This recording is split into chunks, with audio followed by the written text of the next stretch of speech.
Since 1954, you know how many churches have lost their tax exempt status because of political speeches or preaching that has occurred? Zero. Praise God. Zero. The reality is, it is an absolute paper tiger. That's right. And there is no reason to fear it. There is no reason to be silent. That's right. And you have been exhorted and encouraged to have this boldness and this spirit and to be unapologetic. And I would encourage you to do it. I was thinking a moment ago, it's like ham and eggs. You think about it, and all of us have had ham and eggs. There's two animals involved. You know, one is involved and one is committed. The chicken is involved and the pig is committed. I'm asking you, I don't compare you to my pig, but I'm just saying. Nothing to be involved, but be committed. Wow, this is the time. This truly is. So have that boldness. I want to say one final thing, and that is to make a note of this. If you have a pen, write down this name. How many of you have ever heard of Ambrose of Milan? A couple. The fact that we have it is amazing. I had never heard of him until just recently. I have a book that I would recommend to you. That it's not the.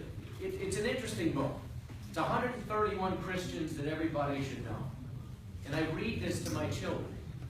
And I don't read it every night, but from time to time we take it down and read it. There's 2 or 3 or 4 pages on each one of these people. And the other night, several nights ago, I read to my boys about Ambrose of Milan. Phenomenal. Find out about this person.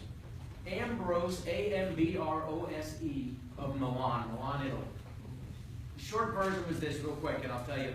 He was a guy who was the Bishop of Milan. And he served actually under 3 different emperors.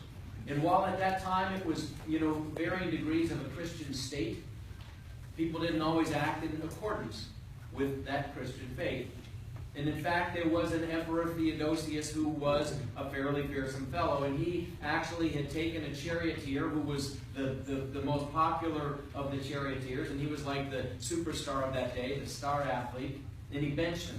And he benched him, actually, ironically, in light of what's happening today, for his homosexual behavior, his overt homosexuality, and felt that was an affront not only to the state, but frankly to the religion as well.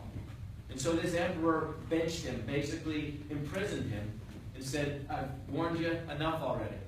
Well, the people were outraged, just as we find people outraged today, and everyone's upset, and they're all unhappy at how unenlightened we all are, and unaccommodated. And so they actually revolted. And what they did is they actually burst into the prisons. They killed their governor. They killed other elected officials and appointed officials. I guess they were probably appointed in that day. They were people who were in charge, and they were killed. And they killed guards, and they freed this guy and other people that were in that prison and just turned them out. So the Emperor Theodosius said, fine, I've heard the people. You want to see him race. So he set up a chariot race in a Colosseum, and he invited all the people to come. 7,000 people came to see their favorite charioteer, because they knew the people had been heard, their voice had been powerful, and they had won the battle. They came in, and Theodosius locked the gates. He killed every single person, the king. But here's what's interesting. Ambrose of Milan called him out for that. He said, you have no authority, you have no right to take the lives of 7,000 people. He said, as long as I'm the bishop of Milan, you will not be welcome back into God's house unless you repent. Unless you come and prostrate yourself and repent. Do you honestly think that Theodosius gave a rip between 7,000 and 7,001? Probably not. It's that kind of boldness that you need to have. You need to call out anyone who stands between you and what is right. And to be concerned about people leaving your church, or somebody saying something wrong, or offending someone's sensibilities. We've got to transcend that. We need a level of intestinal fortitude among God's people, the likes of which we've not seen in a long, long time. Amen. And we need to be willing to call out the emperors if that's what it takes. Come on. And I'll tell you, Theodosius actually did repent. And he died in the arms of Ambrose Milan some years later. And he said he was the only bishop in Italy worthy of his title. Wow. And he was a man who was called to task by someone like yourselves. And I just encourage you not to be afraid, to be bold, and to be bold to challenge even your own idea of what bold is.